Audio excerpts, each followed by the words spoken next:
Blog Talk Radio.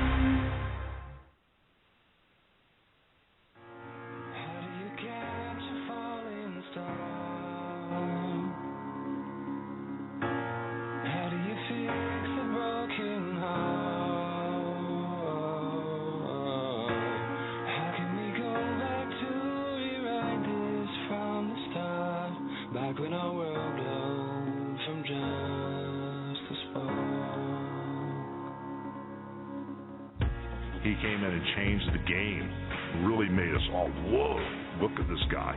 The power of the Ultimate Warrior is something that you want to feel, that you want to taste. He just screamed excitement. Got the power that makes the skies rumble. He was just on fire all the time. You couldn't help but be inspired by his energy.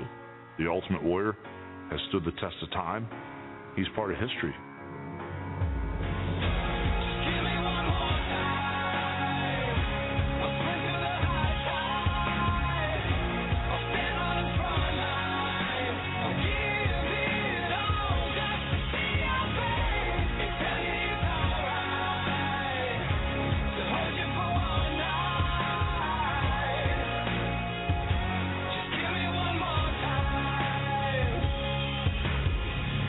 Every man's heart one day beats its final beat.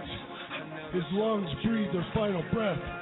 And if what that man did in his life makes the blood pulse through the body of others, it makes them bleed deeper in something than larger than life, then his essence, his spirit, the running the man did, live forever.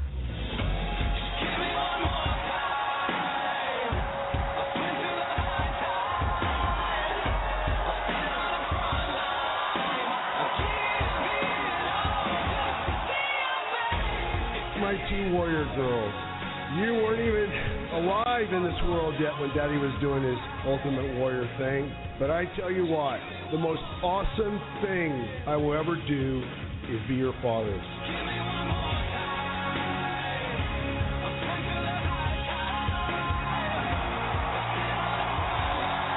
I am Ultimate Warrior. You are the Ultimate Warrior fans. And the spirit of Ultimate Warrior will run forever! Just give me one more time.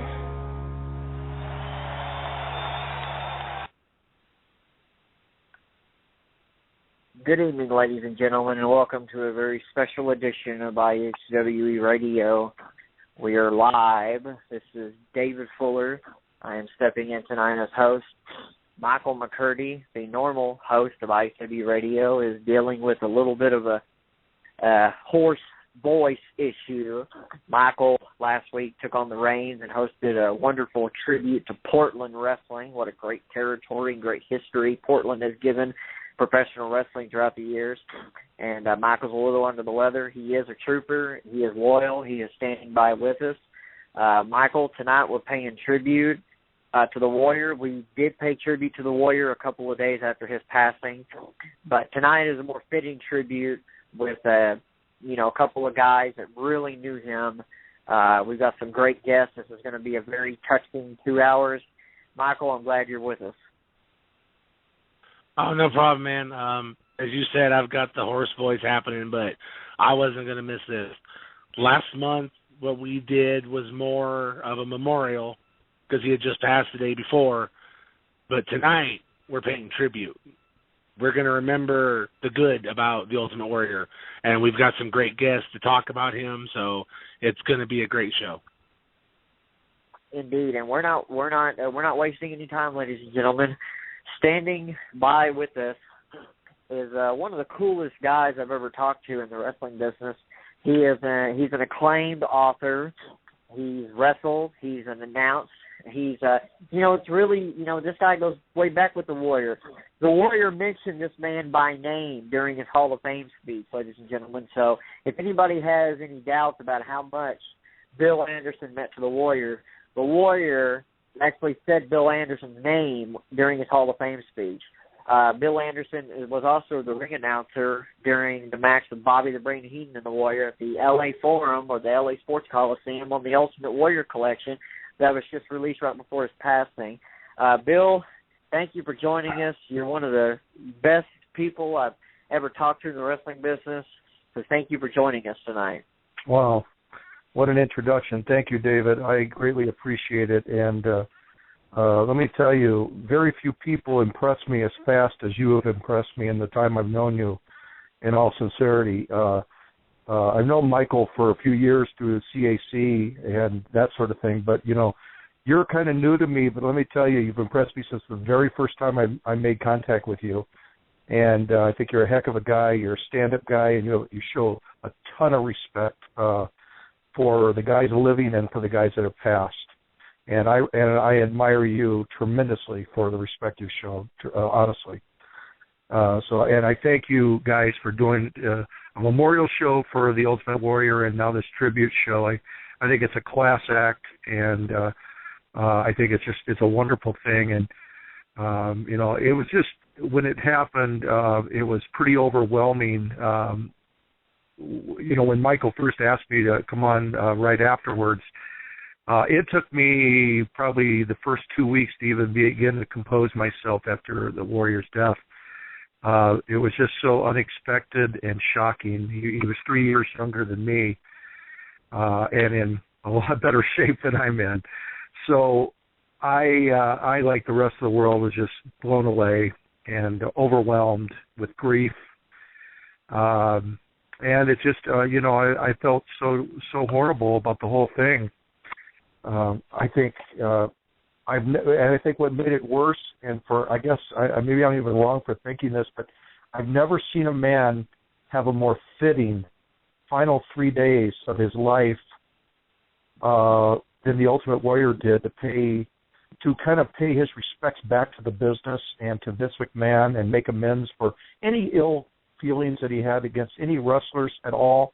He got to see them and hug them and say hello and love them for 3 days and talk to his fans that loved him and respected him. And it made it so much more overwhelming at his passing. And for him mentioning me in the Hall of Fame speech, believe me, that added just days more of grief and crying over Jim, because it was just so nice to know the man didn't forget his roots ever. And I knew him for 29 years, and I met him in 1985, and it's just amazing. It blows me away still to this day, the respect he had and always showed me every time we were around each other, all the different times for different we were working together for the NWC in Las Vegas for a brief period of time in 95, I think it was, and then our WWF stuff where I was either wrestling or as a ring announcer, many shows with Jim, and he was just a tremendous, well-respected man. And there's a lot of the guys, Jimmy Powers, that used to travel with him a lot with WWF.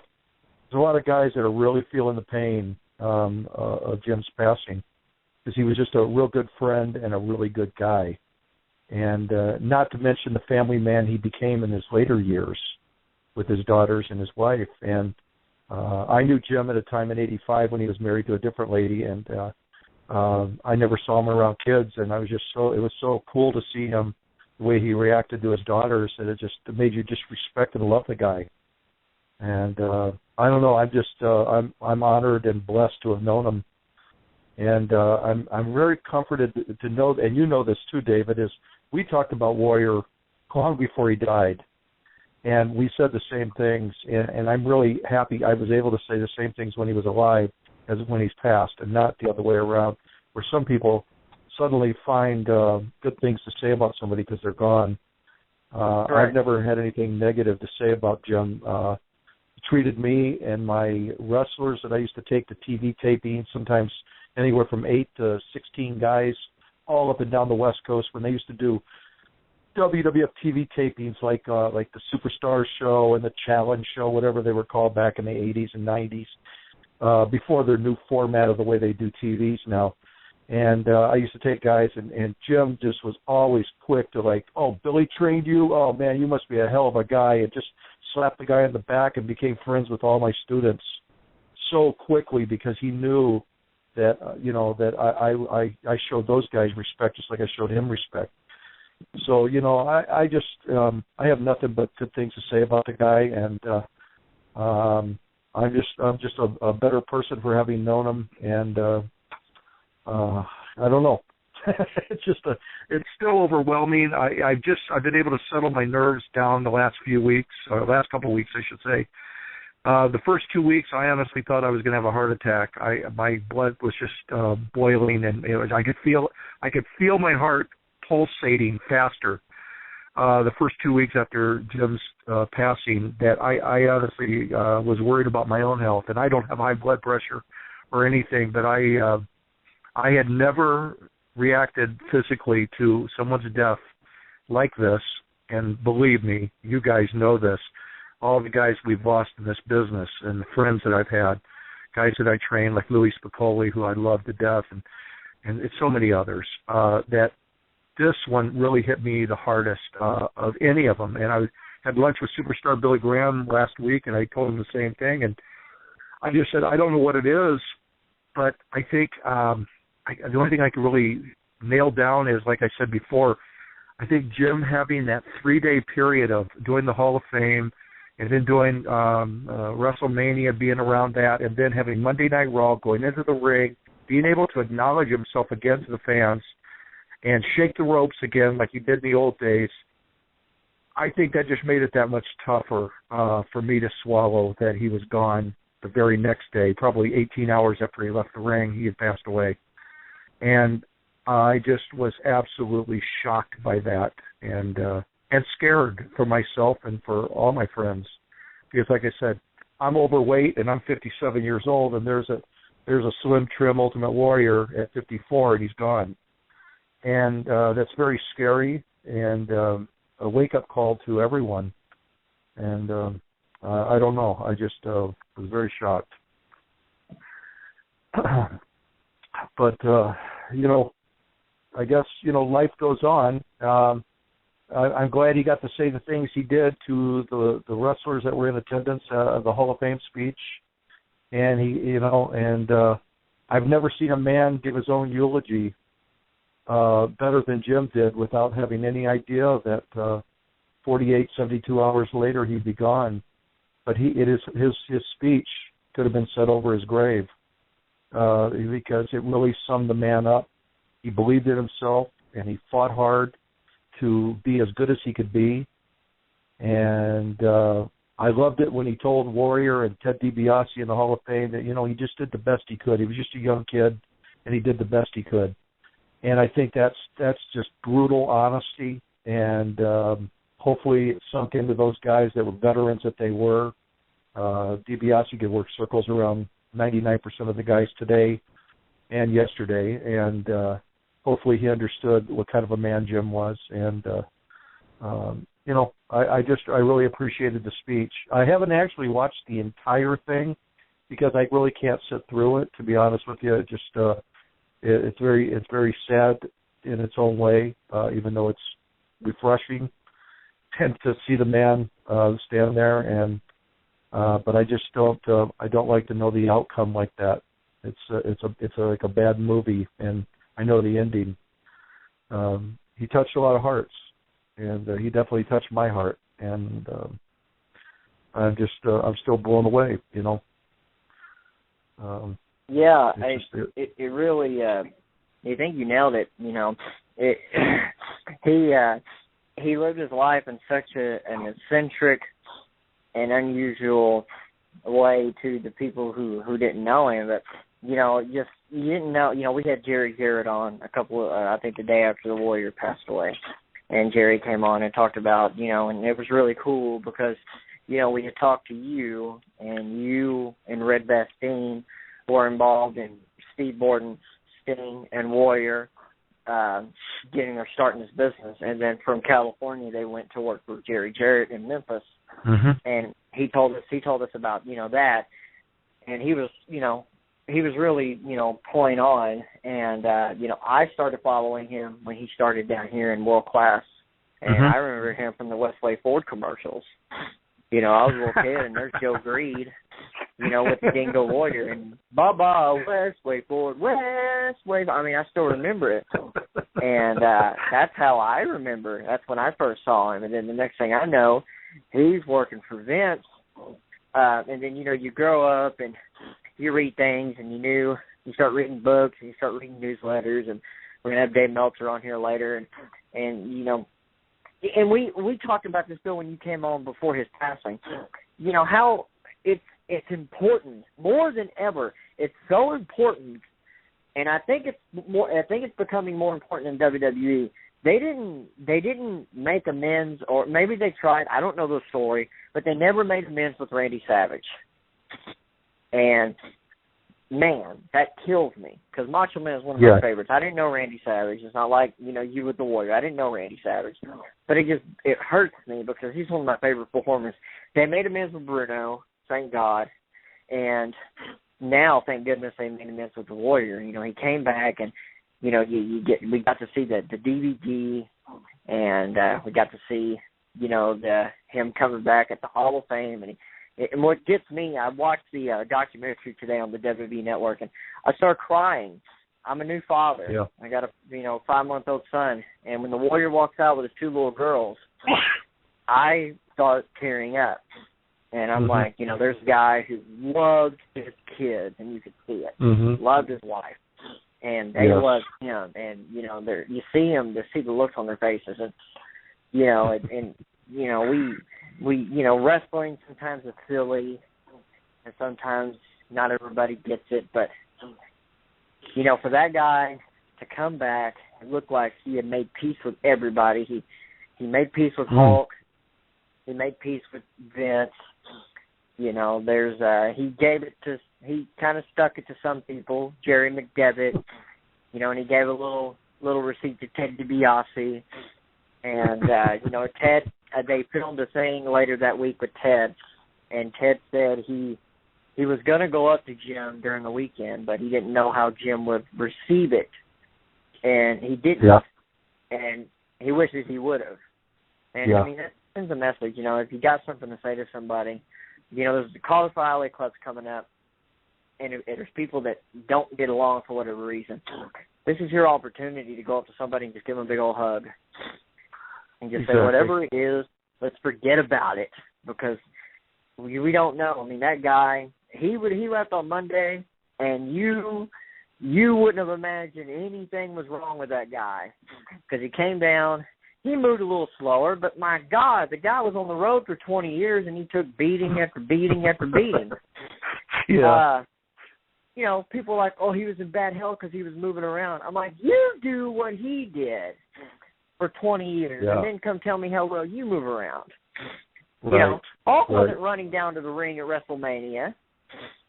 I mean, those guys, and they ran when wrestling was really hard. Right. Bill, and let's face it, David. Probably Warrior had some injuries from working out in the gym. With weights. Yes. I'm sure that didn't help him in some respects. Those kind of bodybuilders always get injuries in their knees or their ankles or joints. That I'm sure some of that, any of his moving slow, could be related even to his gym work besides the work in the ring. And so let's not always forget that, because they pay their price, too, of injuries, those bodybuilders. And Jim was a bodybuilder. He wasn't the most calm person. Everything he did with such intensity. I know he posted YouTube videos, and he would be yelling and screaming at people. That he was Diamond Dallas Page about 100 times amplified. Exactly. Yeah, I agree. I agree. Well, I think if Warrior would have got home, and I think if everything had turned out the way we all would have rather it turned out, I think we might be seeing Ultimate Warrior yoga commercials. Can you imagine that? My goodness. Oh boy. So I was just going to say, David, I heard a story a long time ago, and I don't know, maybe you guys could verify this, but that Warrior had made a statement many years ago to somebody or on some show, on a video or something, that he would have rather lived to be 50 and led the life he lived and done everything he did, and then lived to be 80 and had just been a normal person. And I honestly, when I think of what his mentality was of living life to the fullest, I know he crammed a lot into 54 years, and I know he wanted to be around to see his daughters grow up and spend time with his beautiful wife. And but I also can slowly, in a part of me, see that side of him that would just say, hey, I lived a good life. And let's not overlook, for the sadness of it all, too, he did pass very quickly and was in pain for years of lingering of something that was ailing him. Right.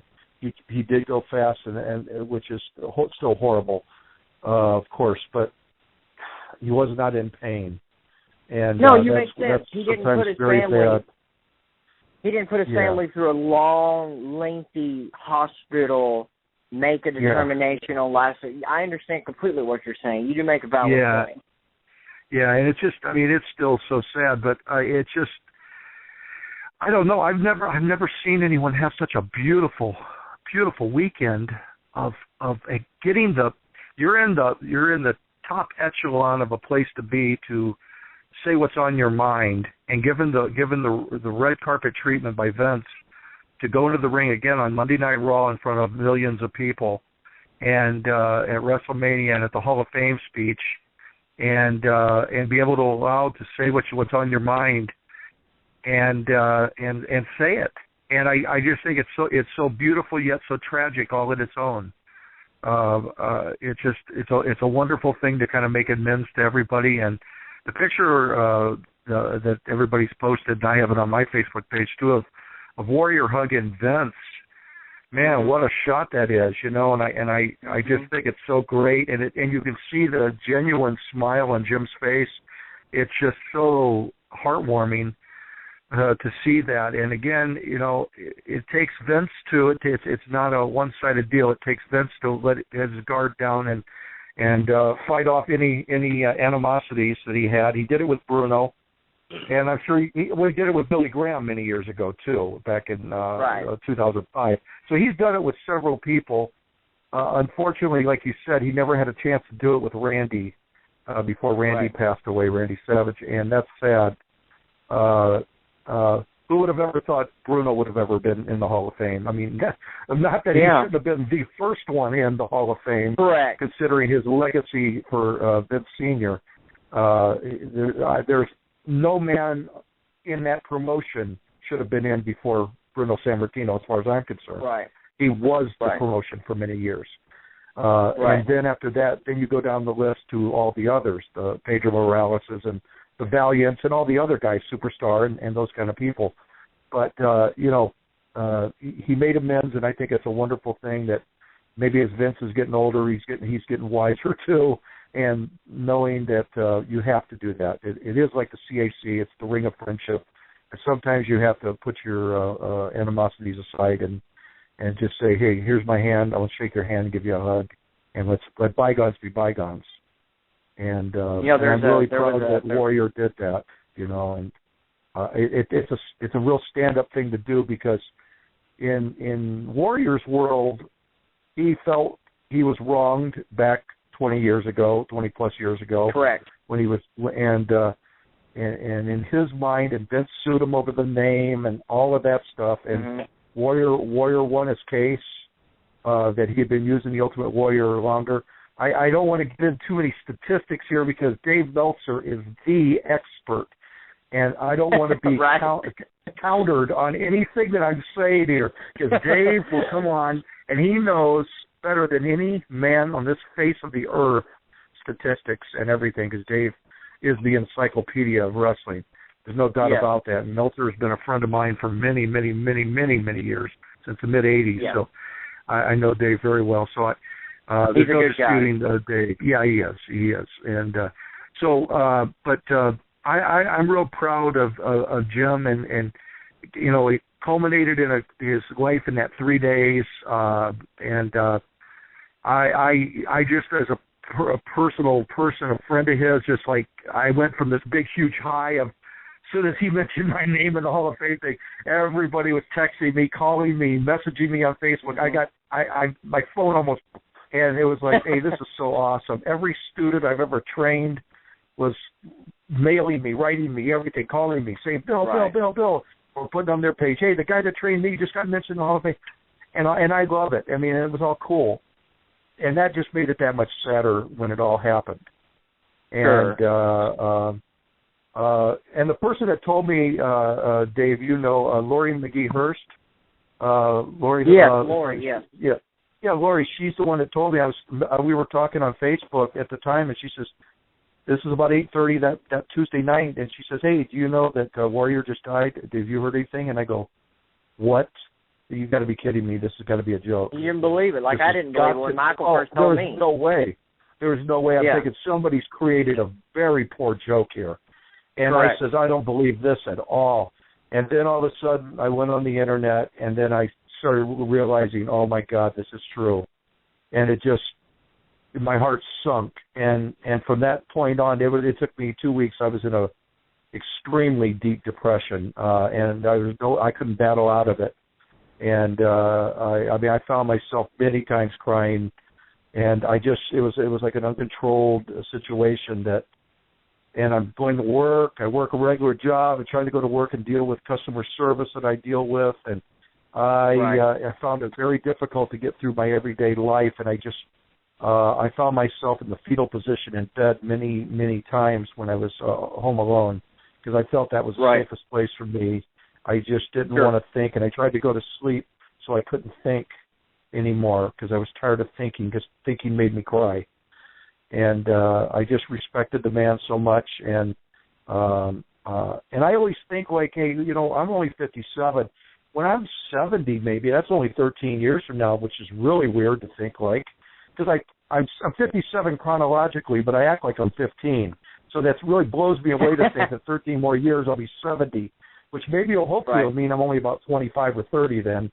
But when I'm 70, I'm going to have so few friends left, because of just the way life has dealt us these cards. Road Warrior Hawk and Kurt Hennig and Rick Rude and Owen, you could go on and you could name them for a 2-hour show and still not get through the list. Randy Savage was a friend. There's so many guys. Just lost Lee Marshall just the other day. Lee Marshall. Extraordinary. One of the greatest voices ever in wrestling. As far as I was concerned, Tony the Lee Tiger. Marshall. He's right up there with the Gordon Solys and Dick Lanes and those kind of people. As far as I'm concerned, Lee was the greatest, and we just lost Lee at 67 years old. Lee was a dear friend. I got my job with WWF because of Lee Marshall. When he left to go to Vern, I was awarded that spot. Chief Jay Strongbow threw me in and said, "Hey, Billy, you're the ring announcer. From this point on, you got the West Coast." And he gave it to me, and I worked hard for it. And so you did a really good job. I was watching that match where you did the announcing for the Warrior and Bobby Heenan, and as soon as it popped up, I'm holding my son, and I told my wife, I go, "That's Big Bill Anderson. I know that guy." And I think I took a picture and posted it on your Facebook page. Yeah. That's cool. Was that the Weasel suit match? Yes. Okay, because I remember I did several of those kind of matches, and I remember the Weasel suit. Well, it takes two. Bobby Heenan was just the greatest manager of all time, as far as I'm concerned. No offense to you Dallas guys, that you have all your lovely people so well there, and respect, like Gary Hart. I'm not going to take anything away from those kind of guys, but man, I just had the utmost respect for Bobby Heenan. As a worker, as a manager, as everything, he could do it all, and is so respected by everyone. When I have lunch with Billy Graham, all he talks about is Bobby Heenan was the best in the ring as doing commentary or doing managing and doing promos.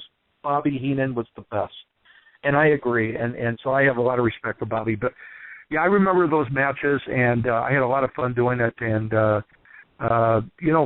It was a great time, and the 80s were really good, and the 90s weren't as good to me, but the 80s were just I was in my prime in the 80s, so I loved it. and getting to hang out with Warrior at a lot of shows, and he always, like I said, he always treated me with the utmost respect, and Sting, too, and everything, So it's one time I flew into, I don't know, I was doing TV tapings as a wrestler, doing tapings in Des Moines, Iowa, and I don't know if it was somewhere in Nebraska. I don't even know where it was. And I flew into Des Moines, and Jim saw me in the dressing room, and the first thing he said, Billy, what are you doing? I says, I'm wrestling. I'm on the tapings. And he goes, cool. He says, did you rent a car? And I said, no, I took a taxi from the airport. He goes, hey, you're riding with me and Jimmy Powers then, because we're doing whatever Nebraska town the next night. He says, well, you can ride with us. And I says, fantastic, man. And Jim was very selective who he allowed in his car, because he didn't want drugs. He didn't want anything going on in his car. That's why he took Jimmy Powers with him, because Jimmy was a stand-up guy, too, and he knew there'd be no hanky-panky shenanigans going on. And he wanted to make sure he made the town without making the newspapers. And and I just loved it, man. Jim just comes out, Bill, you riding with me? And I said, fantastic, brother, because I don't have any way to get to the next town anyway. So it's like I was secure with my friend, and so it was, that's the kind of guy he was to me. Always. Michael, and I just, Michael, did you have a question for Bill? Yeah. Excuse me. I had one question real fast, kind of a two-part question. Sure. Okay. When you started training Ultimate Warrior and all that, did you see something in him at that time when you were training him that you saw that he was going to be a star? And the second part of the question is, how does it feel now that he's gone, knowing that you were a part of such an amazing career? The second part is a lot easier to answer than the first part. The second answer to your question would be, I'm extremely proud and totally honored and humbled by what the man was able to achieve. I am extremely, extremely proud of him. And it goes to the same for Sting, because they shone above the other. There were 6 guys in the initial class there with Red Bastien and myself. So there were 6 guys, and Sting was one of them, and so was Warrior, and so was the Angel of Death, and Strangler Steve DeSalvo. They were 4 of the more prominent guys of the 6. The other 2 only wrestled a couple matches and kind of faded into obscurity and got out of the business. But the first part of your question, Michael, I honestly, I could lie to you, but I'm not going to. I could sit there and say, hey, man, I saw Warrior was going to be the next world champion in training, and I'm responsible. I didn't see that at all. I saw a very impressive class with 6 guys that were in shape, that looked impressive.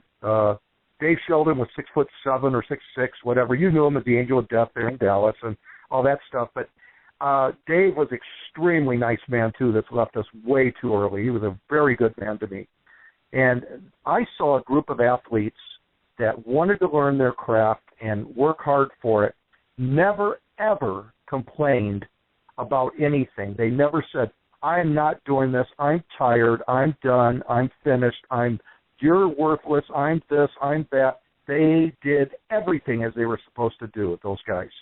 And all they did was want to learn, and that's what my job was in the ring with them. Red Bastien, that's what his job was. And any fill-in guys that we brought in on nights that I had to go wrestle, because I was working full-time myself at that for a living, as a wrestler, going to Tijuana or going to San Francisco, going to different places, Arizona. So Red would bring in, it was Red's school, technically. Not technically, he owned the school. I was a trainer. Red owned it. He brought in guys like John Tolis, or Armando Guerrero, or Professor Tanaka, or Jay the Alaskan York on some odd nights when I wasn't around. And they filled in for me when I wasn't there.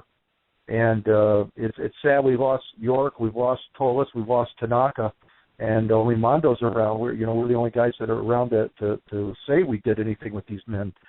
But I didn't see them as future champions necessarily. I just appreciated their attitude while they were training. And I did steer them in the right direction of going to Jerry Jarrett, and that's the only thing I'm going to take credit for. I just appreciated their athletic ability. I saw the Steve Borden had the leaping ability. I saw he was a little bit different than the other guys, and when he does his stinger splash and all that stuff, I could see some of that in '85. That he had some athletic ability, a little different than the other guys, and he did stand out as an athlete. He had no limitations on what he could learn. Jim was a little stiffer. Warrior was a little stiffer doing things, but he never complained. He always wanted to work hard, and they sweated their butts off in those hours and hours of ring work. Because Red was not a lightweight at wanting these guys to learn. He put them through the paces. Red was an old carnival wrestler in his day back in 1949, and Red Bastien was as tough as they come, and he would not let these guys off light. And I went toe-to-toe with them and everything they learned, and it was like, Billy, let's do body slams. Okay, guys, I'm going to stand here. Each of you come up and slam me. And I'd let 6 of these big behemoths that were bigger than me at that time. Right now, I'd be bigger than almost all of them, but at that time, they were bigger than me. And I let them all beat the hell out of me. And probably shortened my career just from the training of these guys. But I have no regrets because I was proud of what they all did. And the real proof of the whole pudding, like you started out by saying, David, was Warrior mentioned me in the Hall of Fame speech. I can't say how much that meant to me. In fact, I sent a message to the Godfather because I didn't have Jim's cell phone number at that point, and I sent the Godfather a message on his cell phone saying, I know you're at WrestleMania or you're at the weekend there of activities. I said, will you please go up to Warrior at some point when you catch him and thank him and give him a hug from Bill Anderson and say, I appreciate the speech. And he did. And that meant a lot to me that Jim did that and that the Godfather did that for me. And he's a good friend, and he's a guy that he did a lot of workouts at my school too. 1990, 95 for his Papa Shango gimmick and then his comic gimmick. Godfather visited my school several times. So I've known him for many years, and I met him through Undertaker, who was a friend before I met Godfather. So, it's how you treat people in this business is where you're going to get respect from. And you get what you put into it. I gave a lot of respect all through my career to a lot of guys, and I got it back years later when I was running my school, getting referrals from people. I had superstar Billy Graham here in Phoenix send guys over to L.A. for me. I had Killer Kowalski send Frankie Kazarian to me after Frankie wanted to come back to California. He says, I don't know where to train. I don't know where to go. And Kowalski says, hey, go see Billy Anderson. Here's his phone number. And those kind of referrals meant the world to me. And it's all because you treat people right. Exactly. Well, Bill, we got Rob Schamberger standing by, so I know you got your 2 books. If you want to plug your website, and then we'll go ahead and bring Rob on. It's been a real pleasure having you on. Hey, I appreciate that. Yeah, just if anyone wants to buy, my first book is a tribute book to my students, and I did do this book 5 years before Ultimate Warrior passed away, and there's a lot of photos in there of Warrior and that sort of thing, and I talk about the training of the Ultimate Warrior and Sting. My website is www.billanderson.com.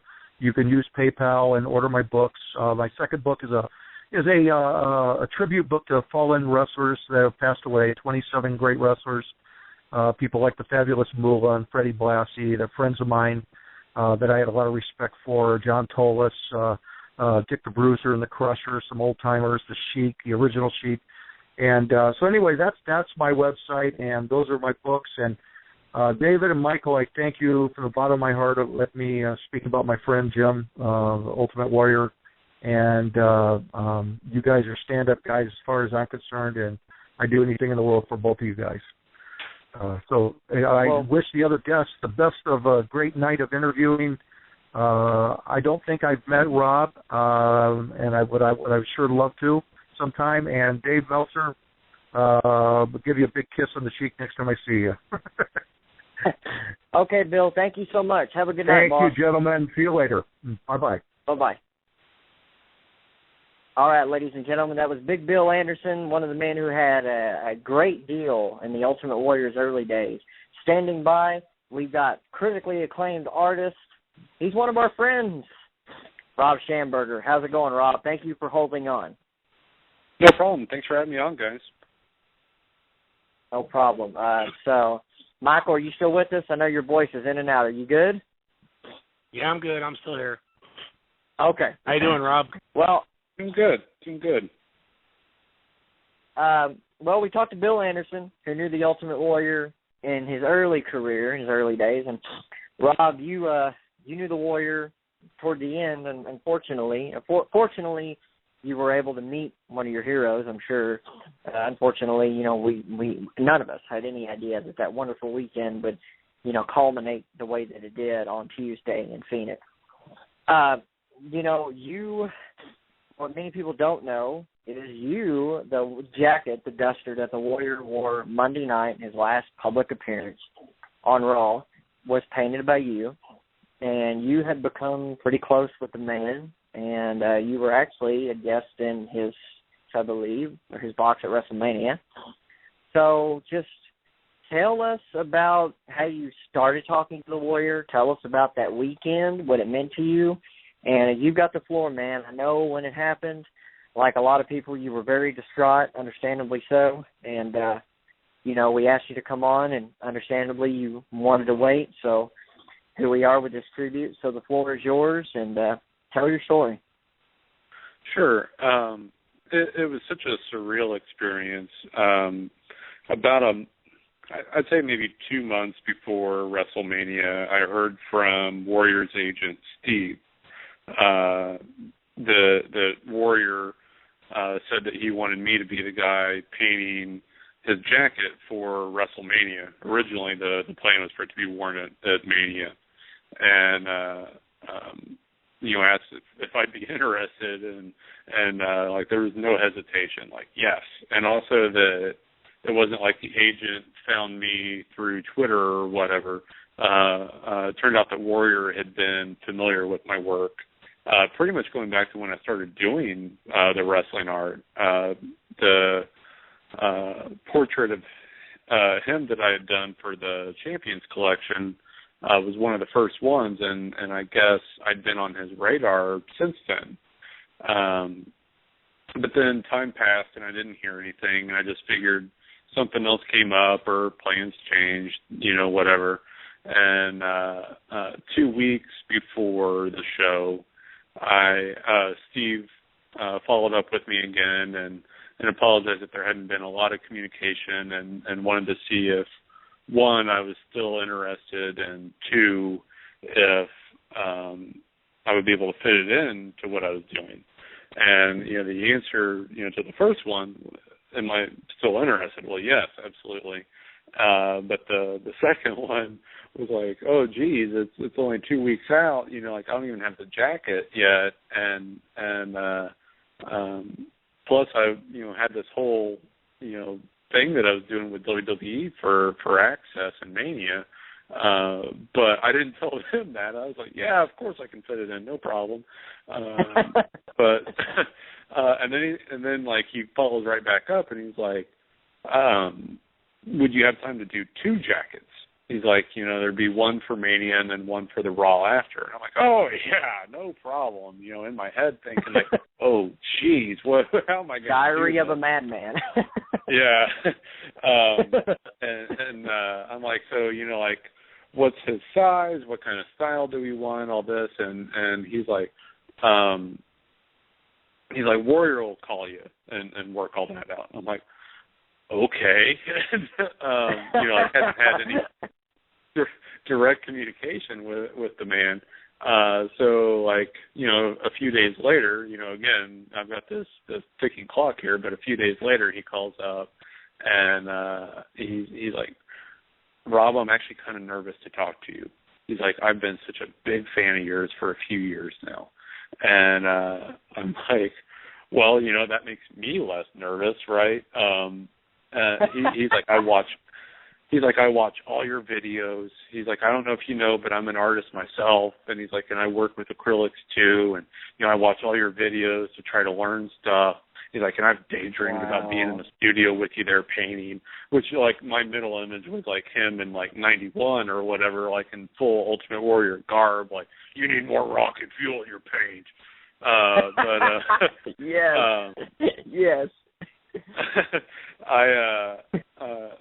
It was that first conversation. It was like it wasn't, you know, like talking to this, you know, legend. It was, you know, like talking to a longtime friend that I hadn't talked to in a while. It was the vibe of the thing, and we talked for an hour maybe, and he was just rapid fire ideas that he was throwing off, and then at the end of the call, he was like. And, you know, like all these ideas, I'm just jotting them all down. Like, man, that's a lot to fit into these jackets is what I'm thinking, right? He's like, so what do you think? Right. And I'm, you know, like I know that he's a guy that you say your opinion to, right? Like I'd learned enough about that. So I was like, man, I don't know if I can fit all this stuff in there. He's like, oh, I wasn't expecting you to. He's like, you know, as an artist myself, I don't like someone telling me what to do. He's like, I was just giving you a lot of ideas. He's like, really, just do your thing. And I'm like, okay. So then he overnighted the first jacket to me, and then, you know, the second one followed up. And, you know, I was getting to work on them. He called again to follow up on things just to see how they were going. And there were a couple elements that he decided he really wanted included, like the Always Believe and then the One Warrior Nation. He wanted, you know, those somehow incorporated in there. And I'm like, oh, yeah, of course, no problem. And then I was mostly working with the agent Steve because by then Warrior was in New Orleans. They had they actually rented a house for him. He wasn't in the WWE hotel. And, you know, so, like, there was all that stuff that they were filming that you ended up seeing on that special they ran on the network. A lot of that was filmed that week. Internally, they were calling it the Warrior Compound, which I thought was pretty awesome. But I finished the second jacket, the one that he actually ended up wearing on Raw, at like 2 a.m. before I left to leave for New Orleans. And I left at like 8 a.m. the next day. And we drove down from Kansas City. And it was like a 15-hour drive, and the van that we'd rented didn't even have cruise control. So that was like a long drive, and I was really hurting, but I didn't care, you know, like between the whole experience with WWE and then also with Warrior, you know, I was hurting, but I was, you know, riding high. And so, you know, we get down there, and at first, the plan was for me to take the jackets over to him to the Warrior compound, and that didn't pan out. You know, one because I was so busy at Access, and then two, you know, there was just so much going on there at the house. So I worked it out with one of my contacts at WWE, and he took the jackets over there, which. That was tough, too, because, like, I wasn't staying at the WWE hotel because I'd booked my stuff ahead of time. I was actually at the WrestleCon hotel because that was what I was originally going to do down there. And it was, like, I'd, like, find a blanket to, like, drape over the things because, you know, like, both the jackets were going to be such a huge surprise and that I was the one doing them. Right. So, but that was kind of fun too. Like, you know, all of a sudden, like I'm a guy that has to like keep this secret, you know. But anyway, like you know, get the jackets to them. They take them over, and he still wanted me to come over, but you know, schedules just didn't work out on it. And so like it, you know, we get through the whole Access thing, and then I get an email from Steve, like, I don't know, 2 hours, an hour before WrestleMania. Like, WWE had already got me really good tickets, right, for the show. But I get the email from Steve saying, Warrior would like to invite you up to watch the show from our private box. Would you have any interest in that? I'm like, yes. Like, duh. Right. my wife, like, I was down in the hotel lobby putting some spreadsheets together for the sales from Access to send over to corporate.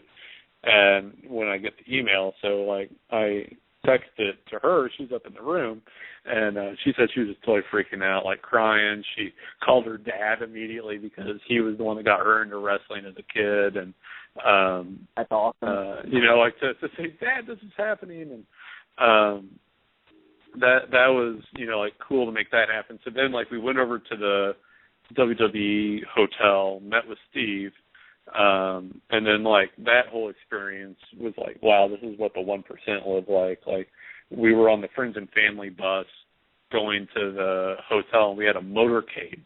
They shut down New Orleans traffic, you know, 75,000 people going to the Superdome.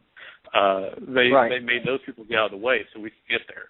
And, like, we had our own entrance, and, you know, like, the WWE staffers were so awesome. And, like, we get up to the there was, like, a club that all the friends and family were watching the show from.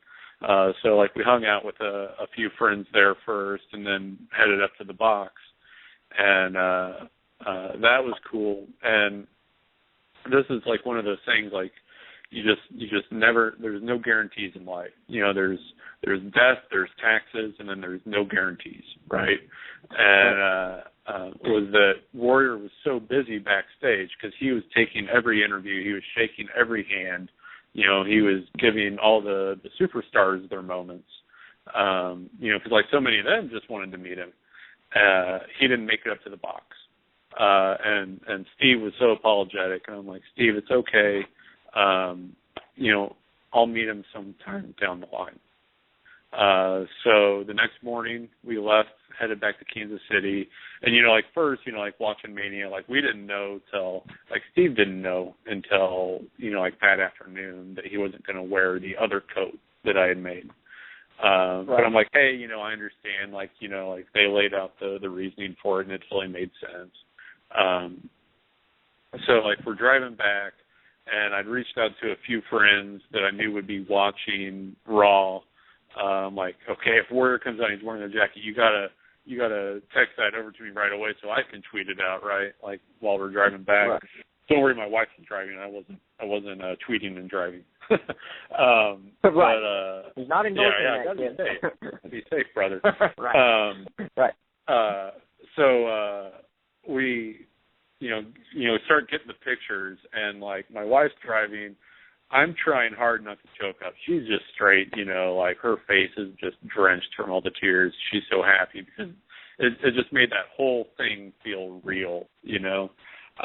So, like, we get back home, we unload everything, and we come up, we watch the moment.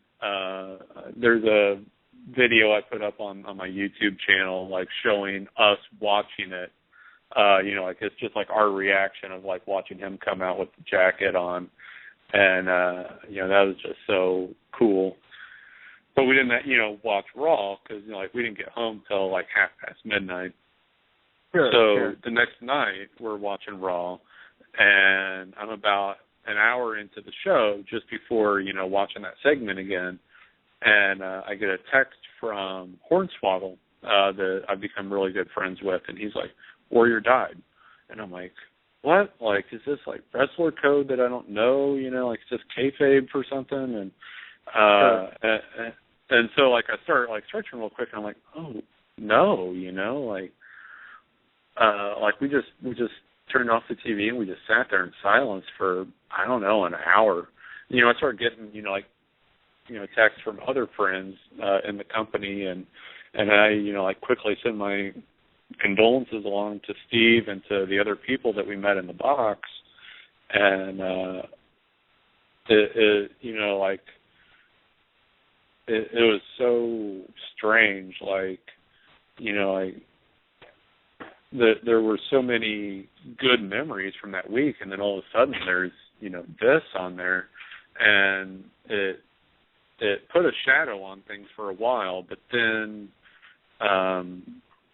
as time has passed, it's made me very honored to have been a part of his last public appearance, you know, like, it's one of those things that I'll be able to carry with me forever, that he sought me out to be part of this. And it's like I have so many incredible, cool things that happen because I paint portraits of wrestlers, but that one's going to be hard to be beat. I mean, to put it in perspective, Rob, that whole weekend, that WWE, and one thing I was going to ask you is you were closer than we were. We were just watching at home. It looked to me like Jim Warrior, whatever you want to call him, had made peace. He had made peace with everybody, from Vince to Hulk to everybody. He wasn't carrying any angst, any animosity. We saw, I've only seen what's been put out, the documentary. Cameras were around, but I've watched that a few times, which I'm sure you have as well. It's hard to watch, but it's really good to watch. It looked like he had finally made peace. He was in a real good place. He had his wife Dana. He had his kids there. He had his mom there. And you spoke to him. Did it seem like he had made peace with everybody, and this was, the weekend to just have a wonderful, Vince said in the documentary, the timing of this, almost like it was meant to be, in some strange way. That's what it looked like to me. I rewatched everything after it happened. I watched. Me and my wife Tuesday night, Michael had emailed me and told me, and I couldn't believe it. I was like, no way. He was just on Raw last night. And, it looked to me, I went back and watched everything. I watched the Hall of Fame speech. I watched WrestleMania. I watched Raw, and then I watched the documentary and all the stuff they put out. It really looked like he had made peace. What are your thoughts on that? That was what I was gathering from everything as well, and from what I was hearing from Steve and from the others there, and then watching that documentary, he had not made peace with Hogan until what they showed there, right. And that was cool that even those two could let the grudges pass, and I think both of them showed that grudges only hurt the grudge holder, holding that anger towards someone else, it doesn't hurt them. It only hurts yourself, and that's one of the tenets that I had in my own life already, but was very much reinforced by that whole experience. Right. Oh, and also one cool thing, since your guys' show is largely around Texas wrestling, a friend of mine that works at WWE on the corporate side was there when Warrior came in and spent the day there, and I showed a little bit of that in that documentary as well. Another friend who was actually on screen with him was the one in the boardroom with him, which was pretty cool. But he told me that in between meetings, he was kind of working as Warrior's handler around the offices, and they were just kind of sitting in a side office, before the next meeting, and he started asking him questions about the Von Erichs and World Class and everything, and he's up to then Warrior was kind of getting overloaded by the whole experience, and but then all of a sudden he was just a wrestling fan again, and just started talking about how much he loved Texas wrestling, and how he would still occasionally look it up online and just kind of relive that time. That was what he was a fan of in wrestling. I thought that was cool. Yeah, that is cool, because I told Big Bill Anderson, we had the week that Warrior passed, we had Jerry Jarrett on. And then, we had talked to Bill before. Bill and Red were responsible for Warrior and Sting, and I believe Rick Bassman had a hand in it too, them getting into the business. And then they went down to work for Jerry Jarrett in Memphis, and I believe that's the first territory they worked. But I first noticed Warrior when he came down here to World Class, and I remember the Joe Greed Wesley Ford commercials. And the guy who played Joe Greed still lives here. And we talked last year. And his name is Joe Tide. And now that I think about it, I might try to get him onto the show. But I called him last year, and we just kind of talked. And, he was just like, and I asked him, I said, what was it like doing those Warrior commercials? And he's like, man, that guy he was the scariest guy I've ever been around.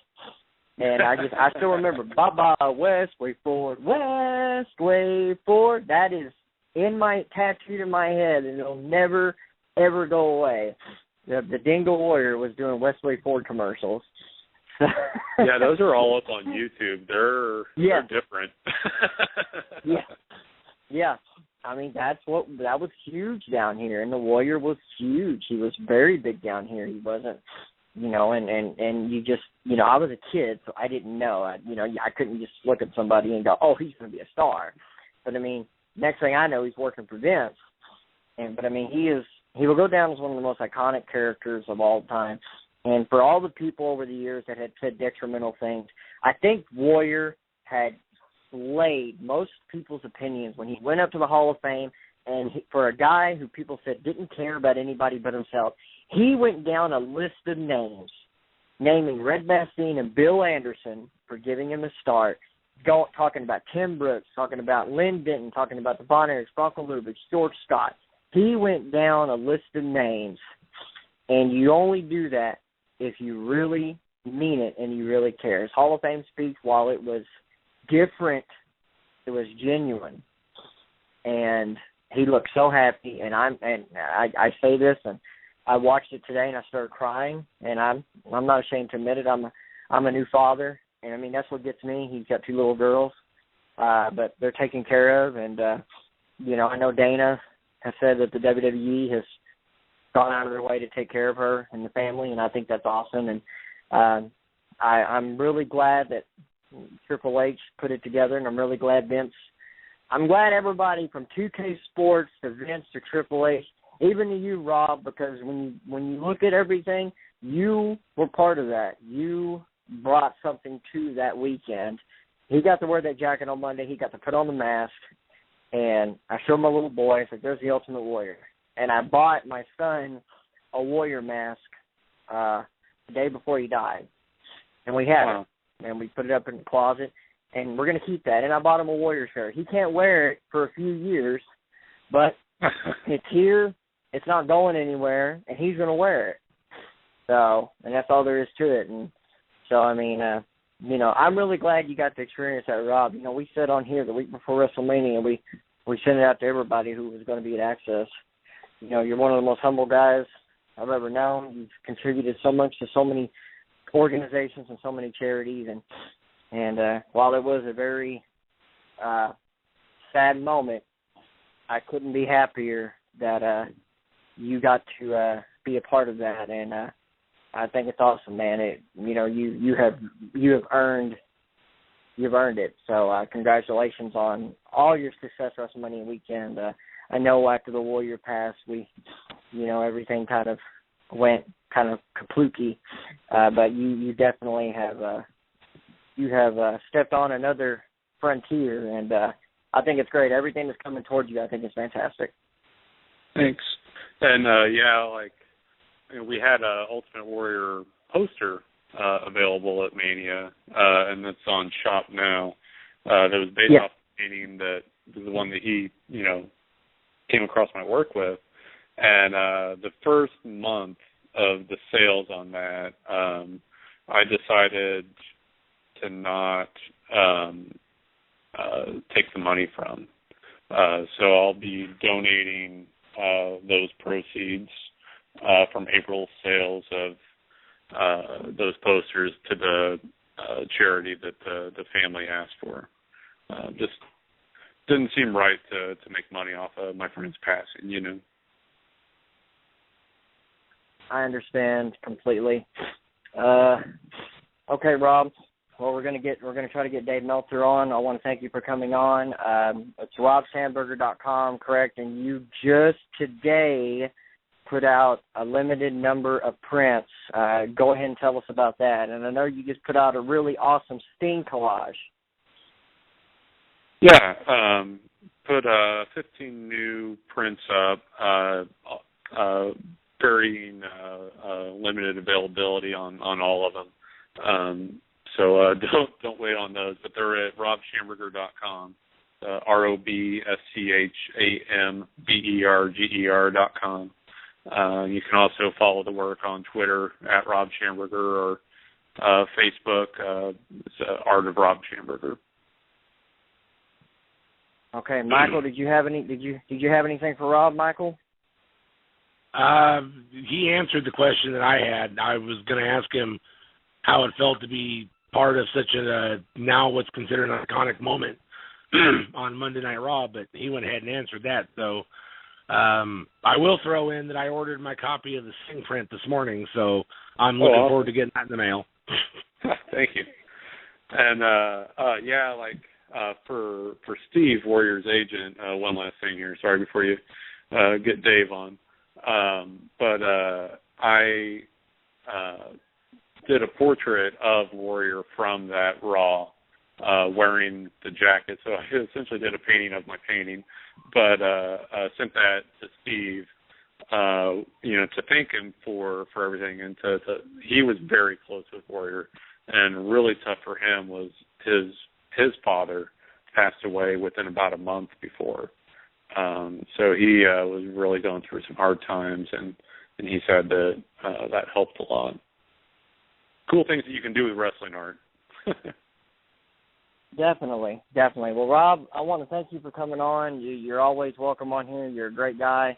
And like I said again, I'm really proud of you. It's kind of cool knowing that, one of your buddies has done all this cool stuff and got to be a part of the machine known as WrestleMania. We'll have you back on here in a few weeks and talk about more Backfest. I really want to get, some information. It was really cool, man, because, I watched pretty much all the WrestleMania Today broadcasts, and, like we would see your stuff in the backdrop, as they were going around interview fans who were lined up at the door, and I was like, oh, there's Rob! so that was really cool. But yeah, we'll get you back on here in the next few weeks, and we'll talk more about Access and all that stuff. But I want to thank you again for coming on and sharing your weekend experience with Warrior to us. It's awesome. Fantastic. Thank you, guys. Thanks for having me on. All right, take care, Rob. Bye-bye. All right, ladies and gentlemen, we are going to try to get Dave Meltzer on the line. I want to thank Big Bill Anderson and Rob Schamberger for coming on, and I'm going to try to get Dave on here. Let me see here. I'm going to pull up his email. All right. Live radio, ladies and gentlemen. Yep. Exactly. 48244. I think my biggest contribution tonight's been sneezing. It's all right.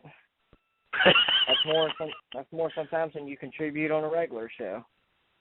Oh. Yep. It's been a great show so far. We're going to try to get Dave on here. I emailed him a little earlier. And don't read the number online, man. No, I'm not. Okay. We're dialing right now.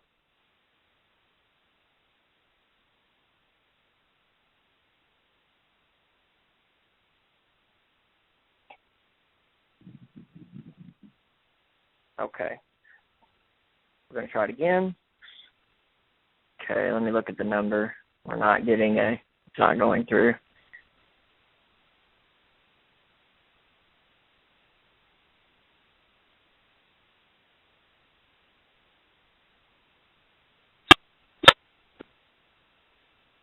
Nope. Okay. Let me try one more.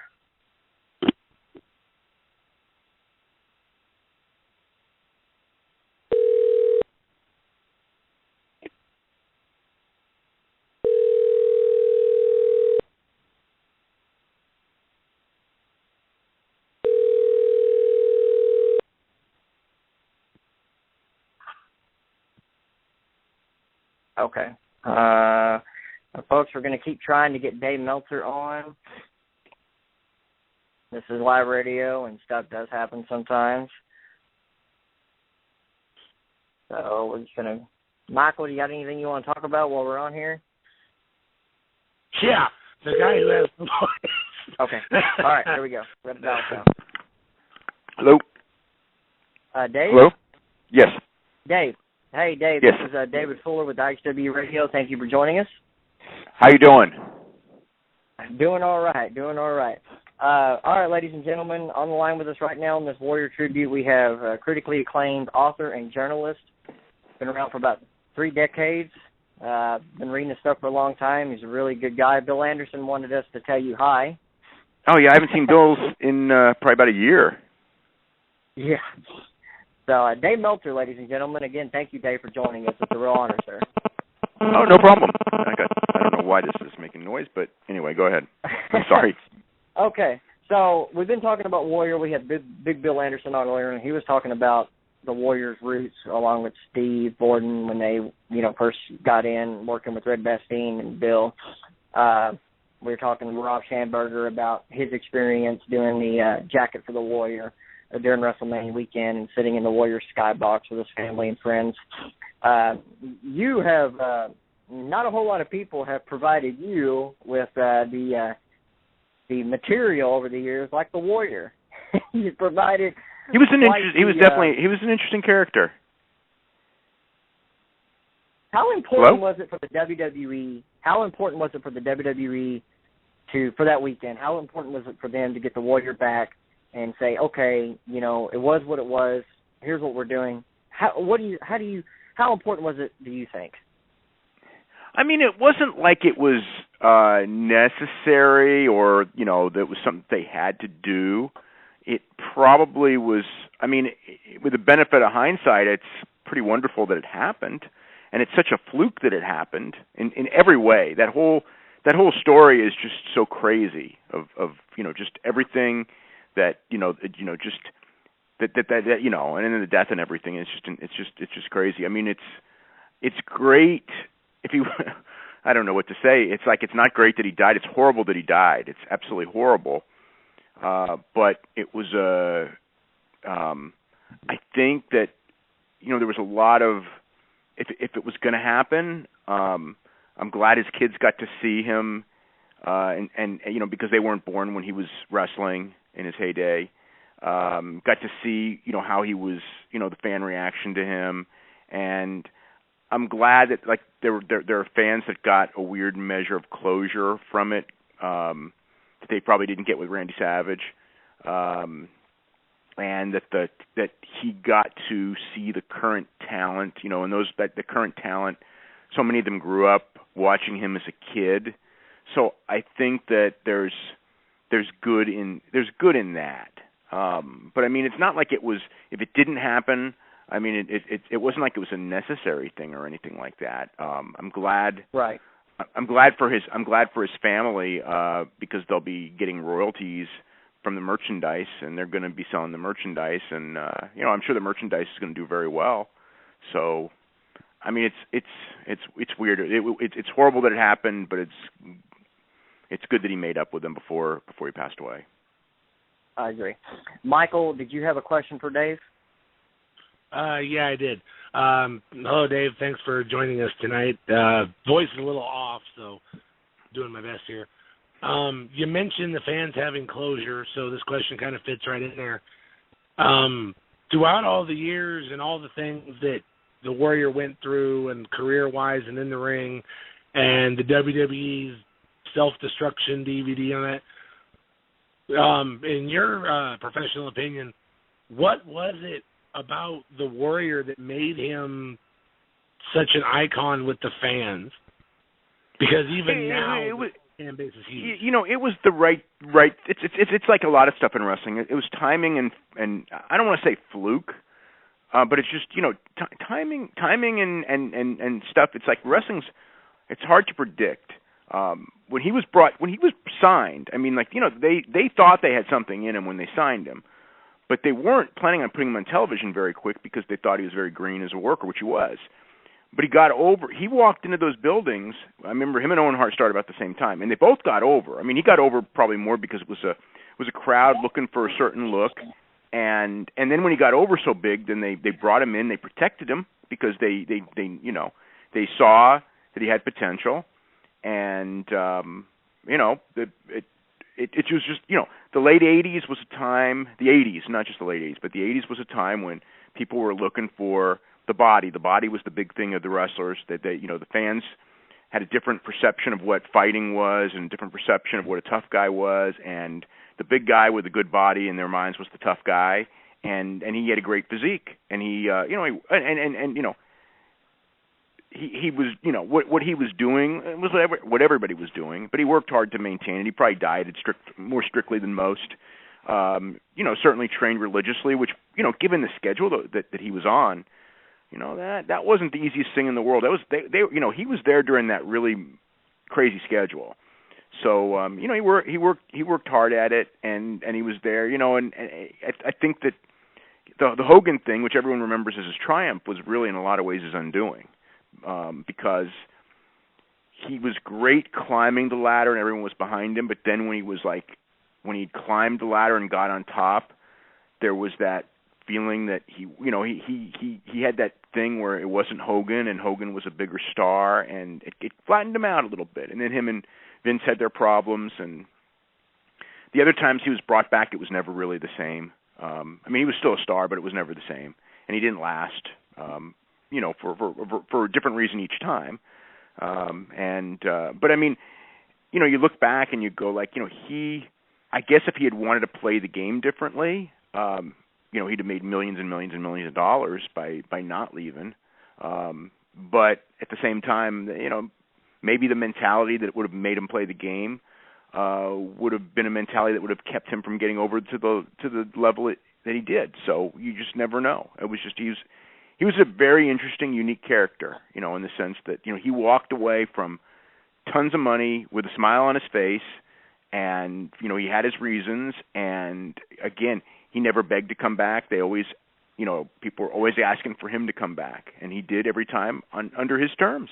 Because, believe me, I know people who negotiated with him for everything from wrestling matches to interviews to everything under the sun, and they were tough negotiations, almost impossible, and he, if he didn't get what he wanted, he did not do it. As a negotiator, more power to him to a degree. He got what he wanted. At the same time, you can go, well, because he was so tough, maybe he was too tough for his own good in certain points too.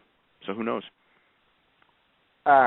We had Jerry Jarrett on the day after the Warrior passed away, and Jerry brought up the point that when him and Jeff, and I don't know how factual this is.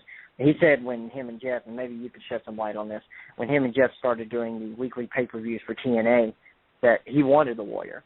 And I'm sure he did. Him and Jim talked, and he said after the 13th time that the contract was sent back, that he just told Jim, we're not going to make this happen. So no, he was.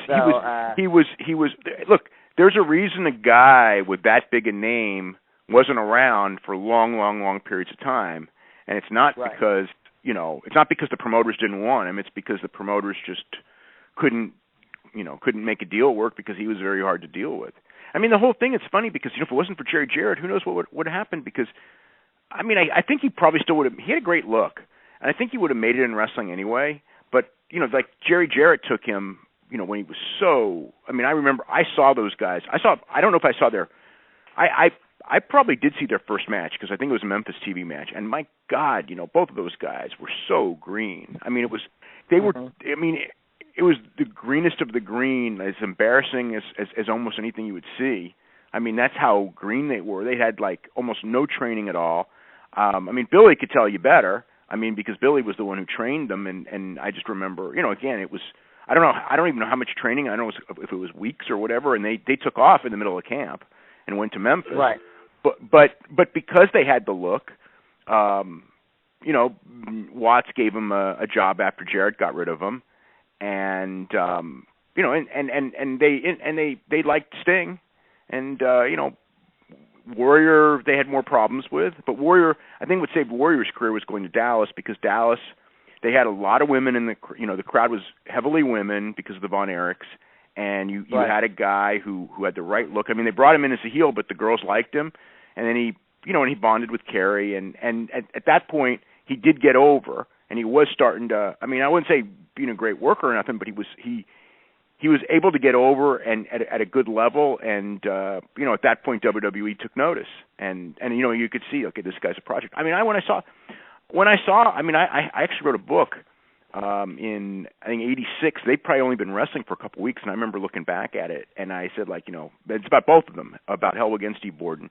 And even then, I remember reading it back years later, and I said, they may not ever be the best wrestlers, but they're going to make a lot of money in wrestling, because they had the look was so important in 1986, and both those guys had the look.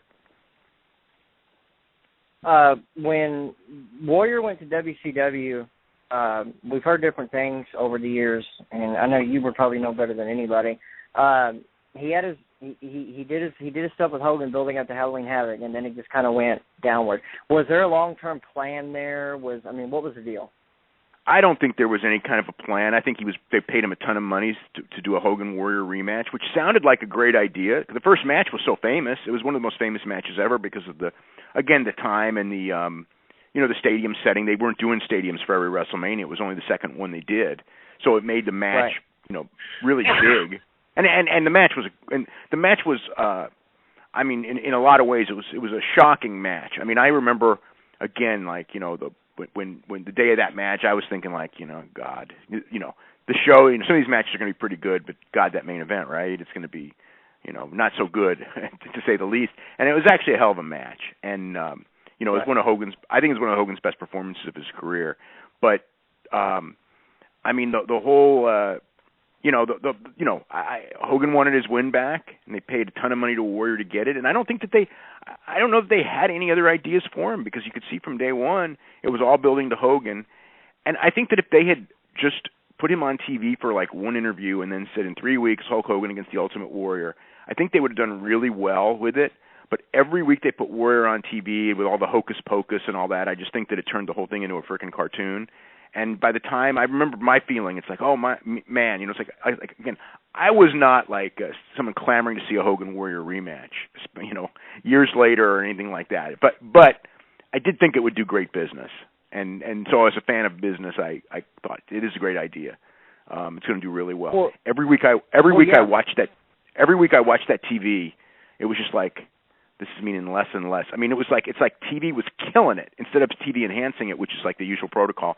And by the time they got to the match, I mean, forget it. The match itself wasn't a great match. I mean, it was a terrible match, but that's neither here nor there. By the time they got to the match, they'd killed the match off. And then when that was over, they didn't even use the guy anymore. They paid him all that money, and it was okay, you can stay home now, and we'll send you a check every 2 weeks. It's a great gig, I guess, but my God, you would think if you're paying a guy a lot of money, you would have ideas for him rather than just, we're going to do one match where we're going to figure out a way for him to lay down for Hogan. It's and that's really all it was, I believe. I mean, and that's what, that is what it was. That's all they did. They built him up for Hogan. He lost to Hogan, and then he went away.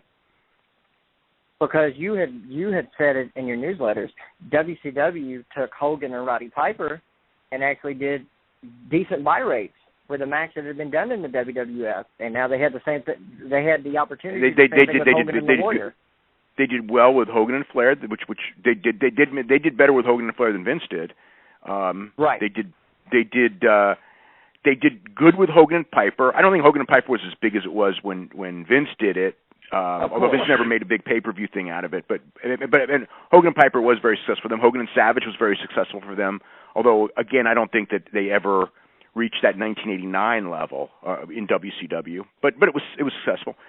Hogan and Warrior was not even close to the 1990 level. I mean, I don't think they even, for a lot of reasons. I mean, the WCW crowd never really took to Warrior. It was the first night Warrior came in, it was big and the ratings were huge. Really big quarter hour when he came on, and then. But in week 2, it was wow, it was almost like now that we've seen him, he didn't fit, because WCW was more of a wrestling promotion and less of a body promotion, and he was older and all that, and Warrior kind of represented something that a lot of those fans didn't like. But he was still, he's still a star. But it just didn't, it wasn't the right place for him. I think he'd have done, Vince, he'd have done better in WWF, but times changed too, and he got older. And the Warrior character, some characters age well, and some characters don't. It's like Michael Hayes. I'm going to throw out a name. Michael Hayes in his early 20s was a phenomenal. You guys all saw him. He was a phenomenal character, great heel and all this. Michael Hayes in WCW in the early 90s. I mean, it was like he still could talk every bit as good, but it was never like the Michael Hayes in Georgia or the Michael Hayes in Dallas, Texas in the 80s. I mean, and he wasn't even all that old. It's just. And it wasn't even that he's a worse wrestler than he was. It was just certain characters. Kerry Von Erich was another one. 24-year-old Kerry Von Erich, my God, like phenomenal. 32-year-old Kerry Von Erich, and granted, physically, the injuries and all that, changed him. But guys have been able to survive that, and it's some guys get over by being the young Tommy Rich, is another name. They get over by being that young guy on the way up. But when they're in their mid-30s, they're not that young guy anymore, and it's just not there at the same level. Other guys, peak in their 30s and do much better when they're older. Everyone's different. Sure. Michael, do you have another question for Dave? Yeah, I got one more here. He referenced it a few times in his Hall of Fame speech. We all know about the self-destruction DVD that WWE brought out. Did that do any damage to the Warrior's career? And was there any idea what the logic was behind that? Okay. His career was already over since 2005, so he'd been out of wrestling really since 1998. So no, it had no effect on his career. As far as why they did it, I think that they thought it would sell, and it did. It was a big seller, okay? I think they thought it would sell, and I think that they just, wanted to tell their story as they saw it of this character that we created who, why it happened, and maybe it was a threat to try to get him to work with them, and he didn't back down. Unlike, they were going to do the same thing with Brett, and Brett, said, okay, I'll work with you on the DVD because I don't want this Ultimate Warrior DVD put out on me. And that logic didn't probably, I don't know that they went to Warrior and said, look, we're going to do a DVD on you, and we're going to kill you unless you cooperate. And he said, screw you. I don't know that happened. I know that did, not in those words, but something pretty much that is what happened with Brett. We're going to put out a DVD on Bret Hart, and it was going to be everybody burying Bret Hart, and Brett was just like, I don't want that DVD put out. I don't want this fake DVD. So I'll work with you on it. And they worked, and they did a nice DVD. So I think that there was something that maybe it's to scare future guys like Brett. Just go like, we're going to do this, and now everyone knows that you don't play ball with us. We'll put out a DVD to really bury you. The thing with the DVD, again, I'm looking at. WWE's got their perspective. I mean, I remember when that DVD first came out and I watched it, and you had two schools of thought. You had, you really only had one. Actually, for the most part, you had one school of thought, which was people who just thought that, oh my God, I don't think WWE came off very well in that DVD at all. And people were very defensive of Warrior in the DVD. 70% of that DVD was okay, but the other 30% to me ruined it in the sense that they had, they had a story if they wanted to bury the guy, and it wasn't a lie. I mean, if you listen to Heenan and DiBiase and those guys, I mean, they were not out there, burying the guy for no reason. I mean, it was what they really thought, and it's what they would privately say. Now, some of the other guys know, and some of the facts that they made up, yeah, they were made up facts to make them look bad, and they didn't need to do that. And he ended up going to court over that, and I don't know how the case went, but I know that me, like when you're talking about, libel laws and things like that, I thought that they crossed a line when they made that DVD because, again, they said things that were absolutely untrue in certain cases and portrayed things that weren't true, even though a lot of the stuff, was true. If you're allowed to do something negative, but you just can't lie. And I thought that there was times where it crossed over, and and I'm sure that when they had when he sued over it, that all came out. Yeah, you had done. I was subscribing to your newsletter at the time, and I do today. I was subscribing to your newsletter, and like the DVD came out, I watched it, and then you had a newsletter come out, and I did right after I did that. I did the newsletter. I tell you what, I mean that DVD sold a lot of copies. That newsletter sold a lot of copies. I didn't write it to sell copies, but my God, I mean that people were really interested. That newsletter was a big seller. That issue on that DVD. You picked apart all the contrived stuff that they put out. Yeah. And anybody that knows you knows you've been around, and that's why I was like, well, I'll just, I'll read Meltzer's newsletter and I'll get the facts. Yeah, I mean, again, it wasn't. I didn't write it to there were things in that DVD that I thought were there were things that were accurate. There were portrayals of him, or that again, you can say, hey, I worked with him. I didn't think he was a good worker. That's fine and dandy, but you can't make up things or state things that are false. And that was there, and they didn't need to do it, and they went too far. But I will say this. I mean, at the end. He didn't get Vince to publicly apologize, and he wanted that, but he came about as close as you're going to get to that. But he, let's face it, that DVD, obviously, you watch that Hall of Fame speech, and there's no doubt that Hall of Fame speech was his, what's the word I'm looking for? It was his vindication of that DVD, because he was just, he brought it up over and over in that speech. And you could see, I mean, that thing bothered him a lot. And, and I don't think, the funny thing with the fans is that no matter what a guy does, within reason, I mean, Chris Benoit doesn't count in this conversation, but as a general rule, no matter what a guy does in real life, if you grew up and you were a fan of his, you will figure out a way to mentally protect him. So if you grew up and you were a fan of Warrior and you watch that DVD, you still think he's a celebrity, and it you may think he's a little bit a little bit crazy, and he was, but at the same time, you would, you're still gonna love the Ultimate Warrior that you watched as a kid because you have those childhood memories of him, and when he came back, those people, some of them had seen the DVD and all that, but they still, hey, the Ultimate Warrior, big, and absence makes the heart grow fonder. The fact he'd been gone for so many years made his comeback.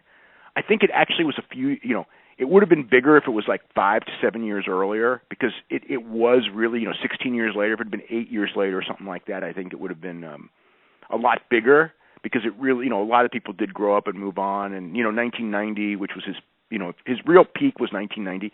That really is, that's 24 years ago. That's a long time.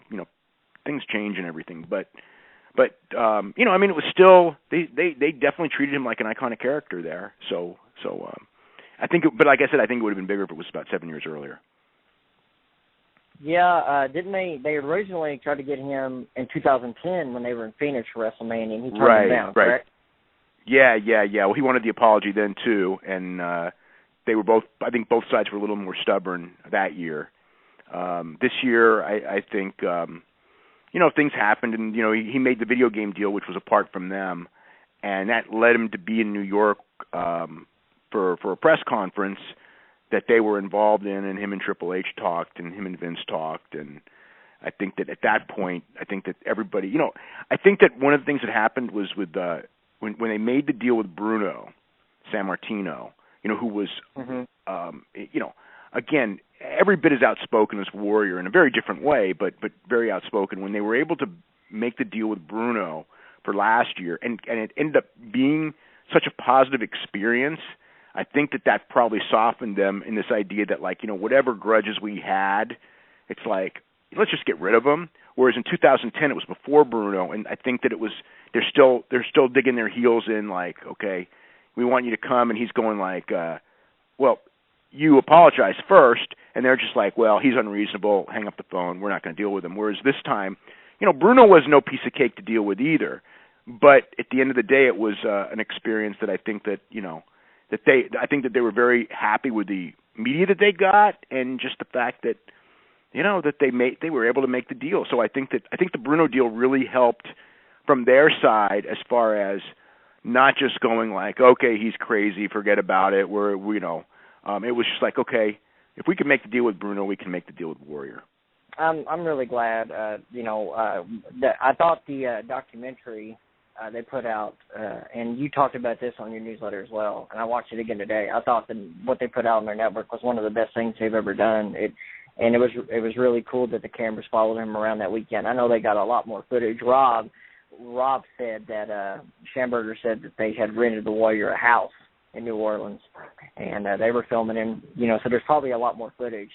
Hopefully, a full story gets put out. Maybe later on, something that could reflect the. Well, they can release it. They can release a DVD. Actually, they should probably release that.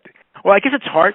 It's hard to release a DVD when you can just go on the network and click it anytime you want. So I mean that in the old days I would have said, man, release that thing on a DVD because it really was a great piece of work. One more question. What do you think, and this is probably a question you may get asked a lot, best match you thought he had? Obviously the one with Hogan was big. I personally like the one he had with Randy Savage, WrestleMania 7. That would be the two. I seem to remember Randy Savage matches at WrestleMania 7 and SummerSlam 92. Was that the one in Wembley? Yeah. Yeah. Did you wrestle Randy Savage there? It always those stood out. He had a lot of. I saw house show matches with him and Rick Rude that were really pretty darn good for Warrior matches, but they weren't. I wouldn't say they were great matches, but they were pretty good. DiBiase matches, but they were good, but they weren't blowaway good. I mean, definitely the Savage. Savage was the best opponent, I thought, and the WrestleMania match, the retirement match, was probably the best match of his career. At least that I saw, yeah. So I mean, you think Warrior and Savage they really complemented each other, so and people were like, oh, those two, they get along better, because of the way they are. Is there, do you think there's truth to that? I think that Savage understood how to work with him. Yeah, and I think that was the key. Randy was phenomenal when he wanted to be and was motivated to be. He was really a gifted, really gifted wrestler, and I think that some guys, I think when they work with Warrior, they kind of put their hands up and just kind of like quit before trying and just like, oh, this is going to be a bad night. And I think Randy probably worked with him enough, and there was enough respect there from both. Again. With Warrior, I think that maybe because he didn't dress with the other guys and he was kind of an outsider in a lot of ways to some people, not everyone, that a lot of those guys, kind of like, he didn't respect their level, so he would eat them up, and it was hard for them to get a good match out of him. But with Randy, I think that he saw Randy and he saw Hogan as, he didn't see himself as being like a bigger star, like he did with DiBiase, where it would rub the wrong way. Like, because Randy was, Hogan was a bigger star than he was, and Randy was, you can argue. I mean, Randy, I guess because he was around longer, maybe you would say he was a bigger star, but in 1990 when they wrestled, they were probably on the same level. Maybe Warrior was slightly higher, but they were about the same level. So when Warrior would when Randy would come in with different ideas and how to work it, knowing that in the end Randy's losing these matches, I think Warrior was probably, very willing to listen. And Randy, knowing that he's losing, kind of thinking that, I'm losing, I got to have a hell of a match to, kind of make up for the fact that I'm losing. So Randy was, that was Randy at his best in those matches. I mean, at his best. So yeah, I think that may have been the psychology behind some of that. We never got to see the Warrior and Jake program. They did all these vignettes. Do you think that would have? What do you think that would have done box office wise? Do you think that would have been something to see, or? That was I'm trying to remember. Was that 1991? 1991. It was around SummerSlam 91. I remember him being. I remember them doing the vignettes where they were friends, and then Jake buried him or something, and they were crazy. Yeah. I mean, they were very memorable things. I think that where the business was at the time, I don't know that it would have done great business. But I think that. I really think the best thing about that was probably the build-up that we saw, and not the actual matches. But yeah, we never did get to see. They had to go and they did all that from a old school business mentality where the vignettes are not the product. The product is the money that you make after. They had a really good build-up that that they never got to do the program. So yeah. And, Mean Gene said the same thing about the Papa Shango matches. I don't know about either.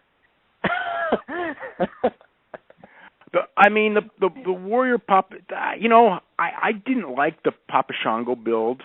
I just thought that it was just, I don't know. I mean, it didn't hit big.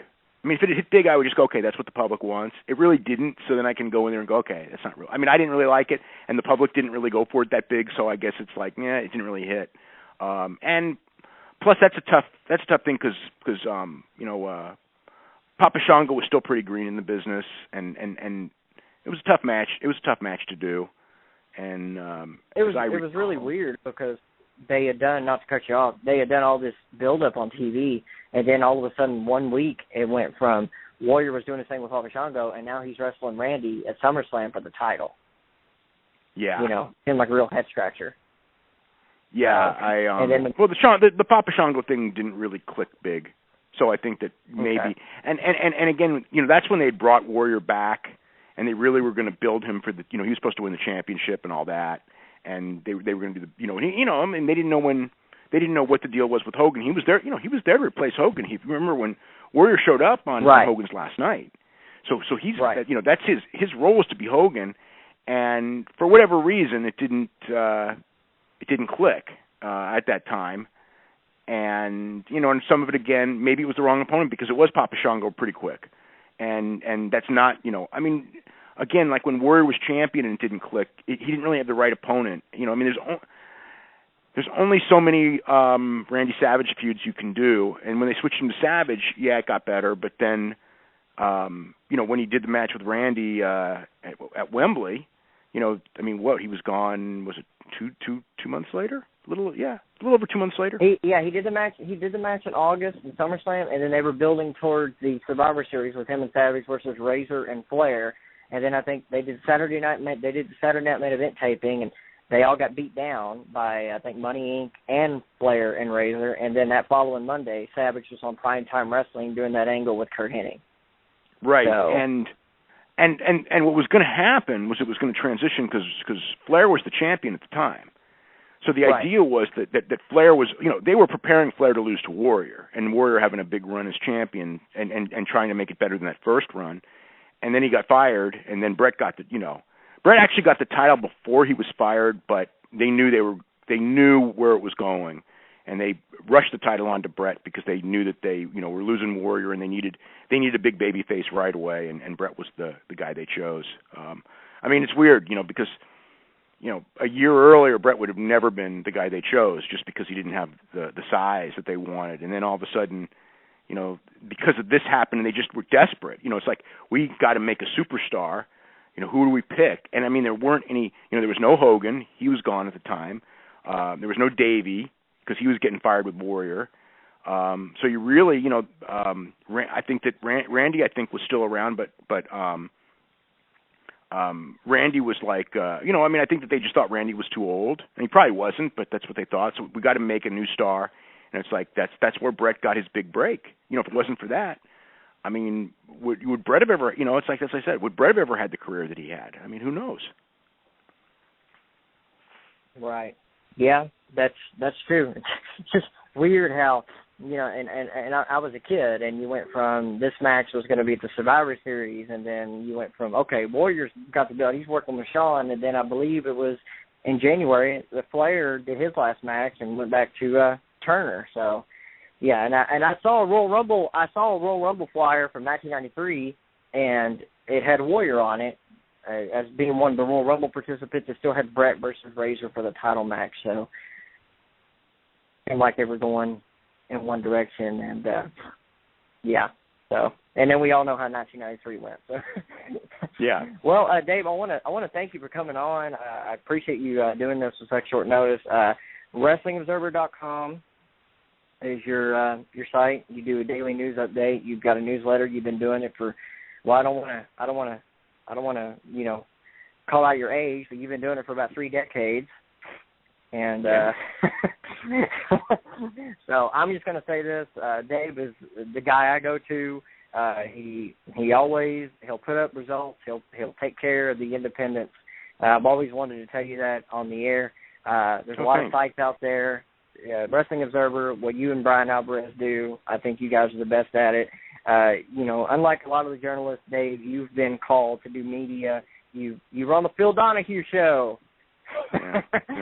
Well, the thing with the indies, and again, I mean, to me, the indies are the lifeblood of real wrestling, and I think because again, it's to me, it's guys working really, really hard because they love wrestling and they love to present a product and they love to get the audience that comes and give them a fun night out. You know what I mean? And the guys who work are guys who are doing it because they.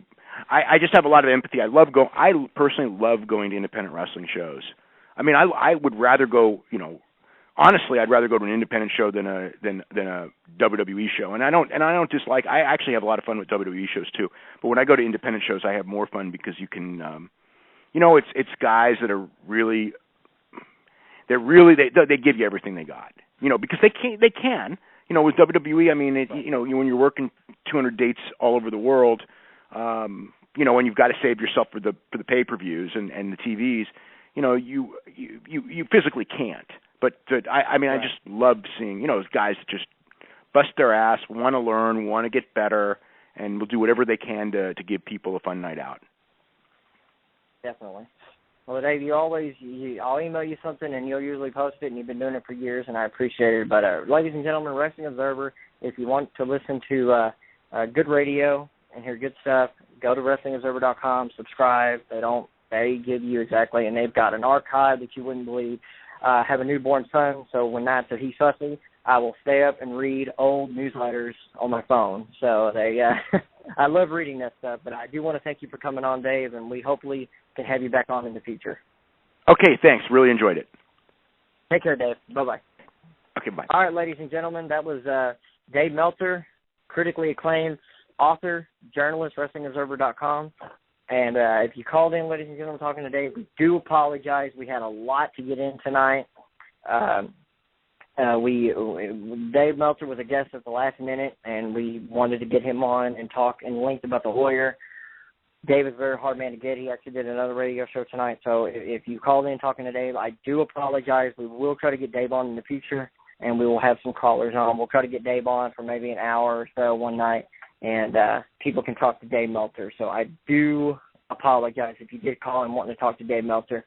We're getting ready to wrap this show up. Michael, you are a real trooper. I appreciate you being on. You've been mute for most of the show, but I thought it was a very good show, Michael. I thought we did really good. I enjoyed it. I think we had a good tribute there, so I wish I could have been a little bit more part of it, but you can kind of hear the result of just a little bit of talking I did. So next week, I'll be back up to par, I hope. Yes. And next week, we've got a humdinger. Next week, we are going to have the Crown Prince of Polyester, as he was called. He has been a manager. He has promoted. He has wrestled. He has been a creative team member for WWE, Ring of Honor, TNA. He's worked for World Class, Jim Crockett, Vince McMahon, Ted Turner. Well, I don't know if he actually worked for Turner. I know he worked for Jim Crockett. He's worked for everybody. He's worked for Bill Watts, James E. Cornette, who has his own podcast, the Jim Cornette Experience. He will be here next week. And Michael, you better have your voice ready, because I know James E. Cornette has got a lot to talk about. I'll be good to go. I'll be ready. So, honey, tea, lemon, okay. all that good Our Georgia caller just hung up. Again, we do apologize if you were holding to talk to somebody. I'm very sorry. It wasn't done intentionally. We were just trying to squeeze everything in. We had a schedule tonight, and we got a little off schedule, which is okay, because when something's going good, it's okay if it goes long. So I want to thank Bill Anderson for coming on. I want to thank Rob Schamberger for coming on. I loved hearing Rob's story about being involved with Warrior WrestleMania weekend, and I love Dave Meltzer coming on here and giving us his time. Like I said, he is constantly doing radio shows for WrestlingObserver.com. So BigBillAnderson.com, if you want to get either one of Big Bill Anderson's tribute books. He's got a lot of years in the business. He's a very humble individual. He's a real good man to talk to. I know Michael's going to be seeing him at the Cauliflower Alley Club coming up first week of June. RobSchamberger.com. If you want to get Rob Schamberger's art, absolutely amazing. Michael owns some. I own some. He painted the Ultimate Warrior's jacket that he wore on Monday Night Raw the night before his passing. He was painting at WrestleMania Access, which he currently paints for WWE. He does some work for them. I believe it's a part of the WWE auction site on WWEshop.com. Dave Meltzer is a critically acclaimed author and journalist, WrestlingObserver.com. You can go there and subscribe. Him and Brian Alvarez. Michael has got Encyclopedia WCCW. And you can find him at Twitter. Just search Encyclopedia WCCW, and you can also search Encyclopedia WCCW on Facebook. And see, Michael, I took care of your plugs for you. See how good of a guy I am? Thank you. I appreciate that. So we're gonna get off here, ladies and gentlemen. I want to make one note. This coming weekend there will be a relaunch. Go ahead. I want to throw something in. Because I, unfortunately, every night, every weekend, when I do your introduction, I always have your long list of credits, the director and the founder and operator and all that. I want to throw in one more, because you just announced it a few days ago. You are one of the newest time members of the Cauliflower Alley Club. Welcome to the Lifetime Club, man. Well, thank you. I'm very honored. Carl Lauer sent me a nice box full of goodies, and I am a proud lifetime member of the CAC, and I couldn't be prouder for a young 16-year-old kid who just wanted to be accepted and just wanted to be in this business. There is no higher honor than being a lifetime member of the CAC. So thank you, Morgan. Thank you, Carl. Thank you, Rob, Brian. Everybody else who has welcomed me, I want to say thank you. I appreciate it. We've got a big lineup coming with the CSC in the coming weeks. Stay tuned.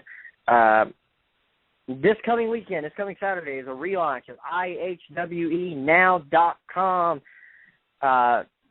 You're going to be able to, this website's going to blow the roof off. It's going to don't really know the adjective I'm looking for, but you're going to be amazed.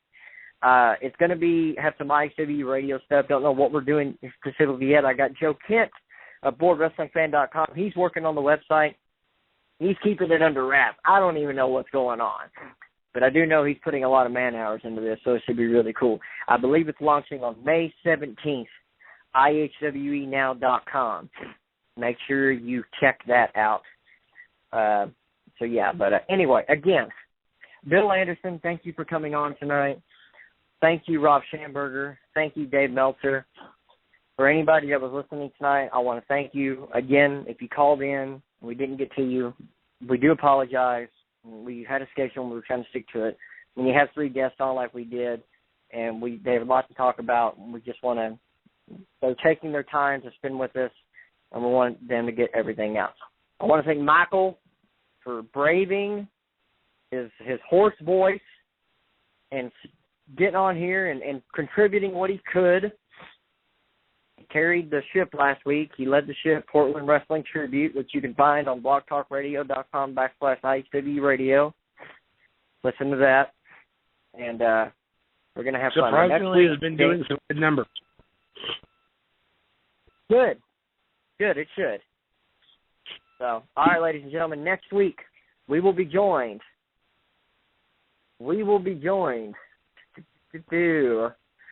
Okay, you've got an email. We will be joined by Jim Cornette. So make sure you're here with us next week.